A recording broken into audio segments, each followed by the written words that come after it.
હોય કેવી. અને લવિંગજી દીકરી વગરનું ફળિયું તો તમને ગમે નહીં. જ્યાં બાપુ બાપુ કરતી દીકરી ફડકારા કરતી હોય ફળિયું લાગે કેવું. કેવી છે દીકરી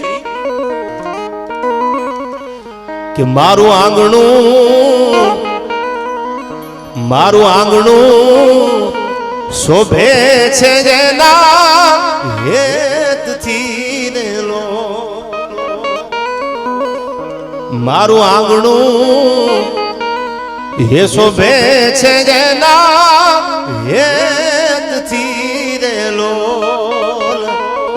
અને જાણે ખીલ્યો કાય તુલસી કેરો છોડજો. જાણે ખીલ્યો જેના ફળિયામાં દીકરી હોય એને તો એમ લાગે કે આપણા ઘરે તુલસીનો છોડ ઉગ્યો છે. આ જાણે ખીલ્યો યાદ તુલસી કેરો છોડજો. મોગા એ મારા મોગા મૂલી છે મારી દીકરી રે લોલ. એ મારા મોગા મૂલી છે મારી લાડડી રે લોલ. અને હવે કડી સાંભળજો આ લવિંગજી જેના ઘરે દીકરીનો જન્મ થાય એ એક ને એવા 500 પરિવાર છે કે એવું બોલ્યા છે કે અમારા ઘરે દીકરી આવ્યા પછી અમારા દી વળી ગયા. વિધાતાના લેખમાં કોઈ મેખ મારે તો ભગવાન કદાચ ન કરી શકે પણ દીકરી પાત્ર એવું છે કે વિધાતાના લેખમાં મેખ મારી દે.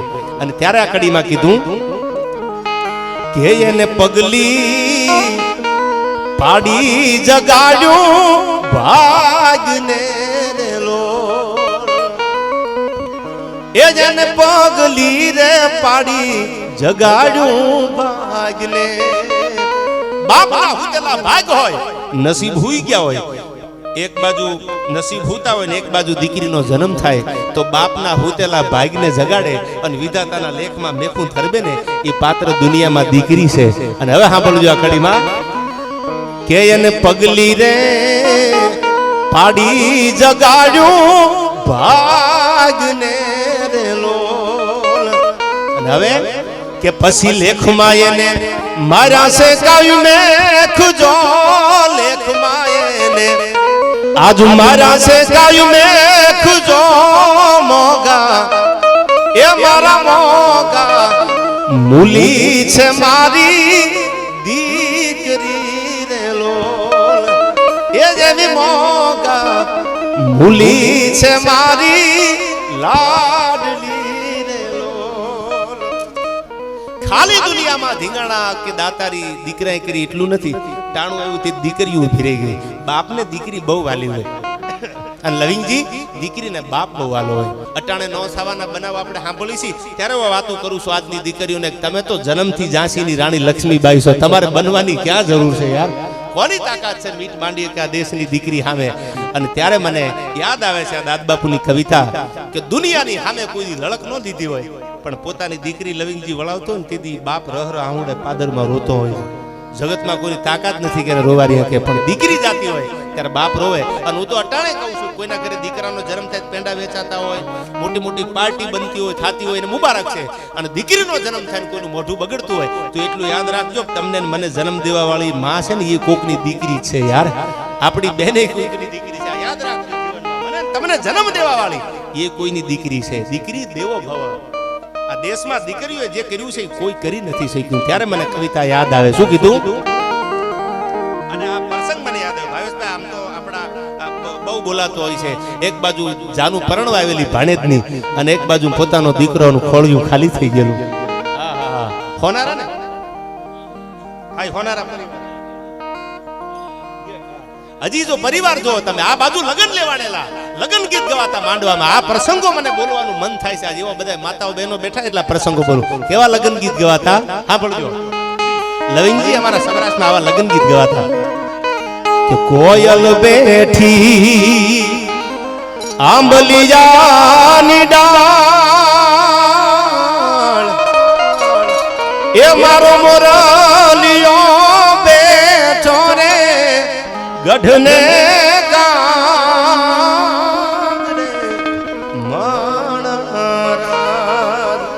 ये होशीला वीरा तुम कोयल ने रे बुढ़ाड़ो आप ने अंदरिया वीरा तुम कोयल ने रे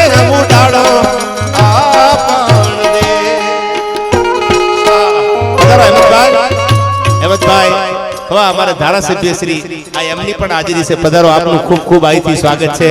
પધારો અહેમદભાઈ.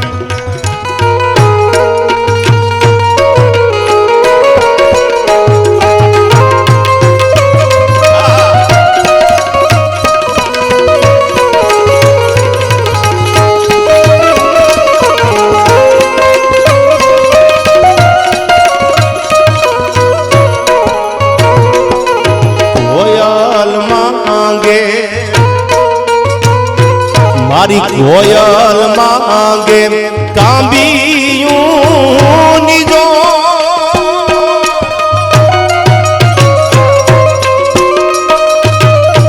મારી કોયલ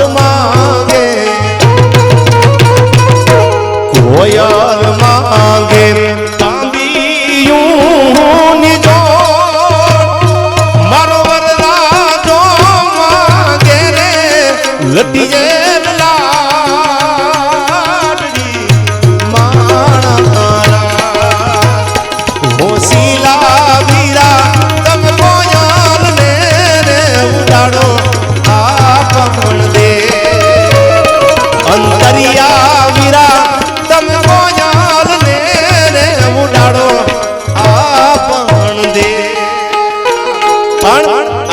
પૈસાનો ઘોળ કરે છે એટલે મને દીકરી માટે કડી યાદ આવી. આ તો દીકરા વાળાનું લગ્ન ગીત છે, પણ દીકરી પરણીને જાતી હોય પછી દીકરી વાળા હું હામા વાળાને કે વેવાઈને સાંભળજો આ શું કે છે. વીરાયા તો લીલુડી વાનરાયું કેરી જોને પારે પડી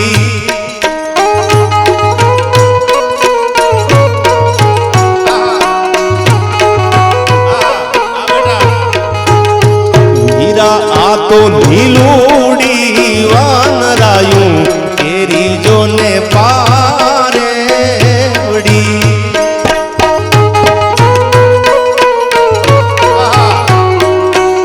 આ ગીત એટલા માટે તમને સંભળાવું છું, માતાઓ બહેનો બેઠા છે. આ ગીત દીકરી વાળા કે છે, હામા વાળા વેવાય ને કે અમારી દીકરી તો પારેવડી જેવી છે, જોજો એનું ધ્યાન રાખજો, એનું કોઈ નથી. શું કીધું? હીરા આ તો રાયું કેરી જોને પારે પડી.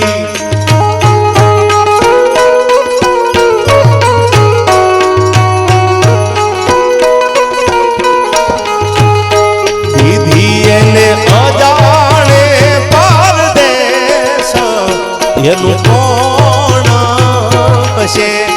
દીધી એને અજાણે પરદેશ એનું કોણ છે. હીરા તો લીલુડી વાનરાયું કેરી જોને આવા લગ્ન ગીત ગવાતા. હવે વાત એ કરું છું તમને, આવા લગ્ન ગીત ગવાતા બે જાનું પરણવા આવેલી અને આ બાજુ ખબર પડી કે દીકરાનું એક્સિડન્ટ થયું. આ બાજુ હોસ્પિટલમાં જઈને જોયું તો પોતાનો દીકરો, આ બાજુ પોતાની બેનના લગ્ન છે અને દીકરાનું એક્સિડન્ટ થયું. દીકરો તો વયો ગયો. સવારમાં માંડવામાં દીકરી પરણવા આવે, જવું તો અમ્મા કોને બોલાવશું. અને આ બાજુ માથે હોસ્પિટલમાં કફન ઢાંકી દીધા અને કીધું કે બાપા હવે જે થવાનું હતું થઈ ગયું, પણ બે પરણવા આવે ને બે મારા ભાણેજ છે, એ બે જાન જે આવે એ મારા ભાણેજની બે જાનું આવી છે ફળિયામાં. અને હવે મગલગી થવાનું હતું તો થઈ ગયું, પણ જોજો જાન પરણીને જાય ને ત્યાં સુધી કોઈ કહેતા ને કે આવું બની ગયું ઘરમાં. લવિંગજી ત્યાં સુધી કહેતા ને સત્ય ઘટનાનો પ્રસંગ તમને કહું કે જોજો આ જાન પરણીને વહી જાય. આ બાજુ દીકરીનો બાપ બોલ્યો, કોઈને ખબર ન પડવા દેતા કે મારો દીકરો દુનિયામાં નથી એમ. એકનો જુવાન દીકરો વયો ગયો. આ બાજુ બેનના લગ્ન છે, જાન આવી ગઈ છે. લવિંગજી આવા મર્દો જન્મા છે આપણે ત્યાં, એટલે આપણે વાતો કરી છે. અને આ બાજુ ચોરીએ ચડી દીકરી, સડપ સડપ ડગલા દીધા, કન્યા પધરાવો સાવધાન કરીને ત્યાં મંત્રો બોલાણા. દીકરી આવી પછી જવતરો હમમાં ભાઈ આવે, પણ ભાઈ તો હતો નહીં.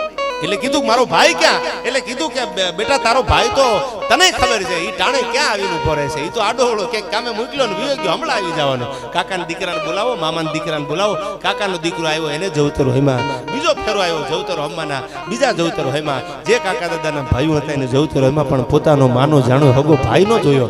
વળી પાછી વળાકો કરીને કીધું બાપુ ભાઈ ક્યાં? કે બેટા હમણાં આવી જવાનો. બેટા એને ખબર છે ને તને હમણાં આવી જવાનું. એમ થતા થતા થતા ભાવેશભાઈ જાન વળાવવાનું ટાણું થયું, જાનને ઓળાવવાનું ટાણું થયું, જાનને વળાવવાનું ટાણું થયું. ભાઈ નો આવ્યો.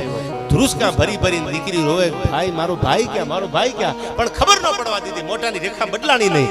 કારણ કે હતા એવા મર્દો કે હિપાની હાકલમાં અન ખભાતી ખખડી જાય, તારું જે રાવત તણા મન વહરું વેર કહેવાય. એક હાકલો સાંભળે દુશ્મનના ઘરના ખંભાતી તાળા ખખડવા માંડે. આવા પડકારા જેના હતા, પણ દીકરીને વળાવતા તેથી તો બાપ રોયો છે. સાહેબ દુનિયાની સામે કોઈ દી નેમો ન હોય, પણ પોતાની દીકરી જ્યારે પરણીને જાતી હોય ને તેથી આ દેશનો કોઈ એવો બાપ નથી જેની આંખમાંથી આહુડાની ધારું પડી ન હોય. અને તેથી પોતાની દીકરીને વળાવતા જતા બે પૂછે છે, બાપુ ભાઈ કેમ ન આવ્યો, બાપુ ભાઈ કેમ ન આવ્યો? બેટા એ હમણાં આવી જવાનો, બેટા હમણાં આવી જવાનો. આ બાજુ જાન વળાવી અને પાછા વળ્યા એટલે વેવાઈને કીધું કે તમે રોકાજો. આ બાજુથી ડેડ બોડી આવી પોતાના દીકરાની, એક બાજુ દીકરીને વળાવી અને એક બાજુ પોતાના દીકરાને વળાવી અને પછી પોક મૂકીને શમશાને બાપ રોયો. દીકરીની સામે ખબર ન પડવા દીધી કે તારો ભાઈ દુનિયામાં નથી. આ બાપ છે સાહેબ, જેના કાળજા છે એટલે કીધું છે. અને એટલા માટે કામ કીધું છે દાન અલગારીએ. શું કીધું? કે લાઈ લાગે આમાં તો બળે નહીં. તમે શું હળગાવાના હતા અમારા કાળજાને?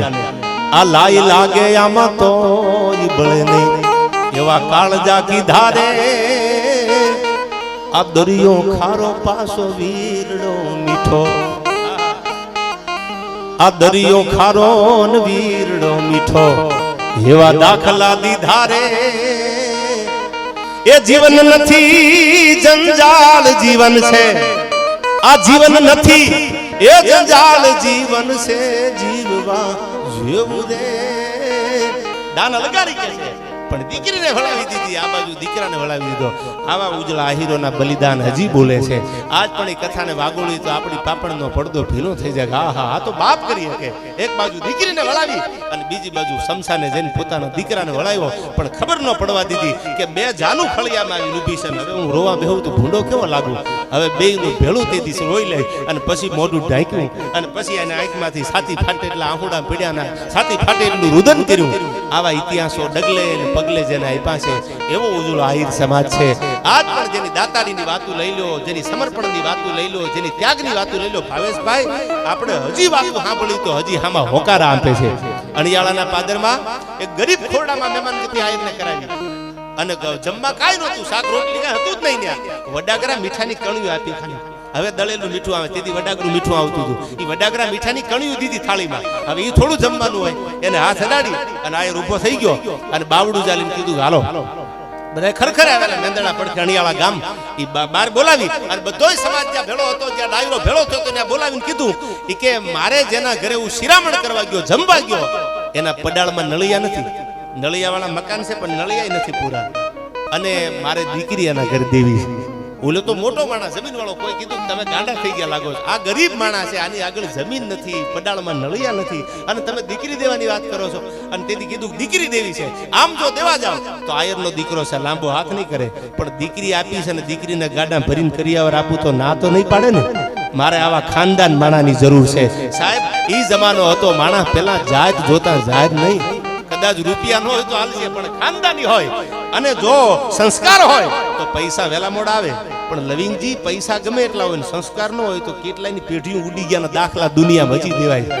એમ આજ બધા બેઠા એ આપણે એક શ્રદ્ધાનું ભાતું લઈ અને આવા ઉજળા પ્રસંગે ડગાઈચા દાદા ડાંગરના ખોળે એના સાનિધ્યમાં આવનારી પેઢી પણ જેનું ગૌરવ લે. અમારે દુનિયાને જરૂર હતી તેથી અમારા બાપે ગાયું માટે પોતાના માથા આપ્યા. આજ આ પીપરાળા ગામને પીપરાળા ધામ જો કોઈ બનાવ્યું હોય તો ડગાચા દાદા ડાંગરે બનાવી દીધું. આ ગામ નથી, આ તો ધામ છે. આ જેને પોતાના માથા આપી દીધા છે. અને ત્યારે મને ભગવાન દ્વારકાધીશની આ છેલ્લી કડી યાદ આવે. હે દ્વારકા વાળા,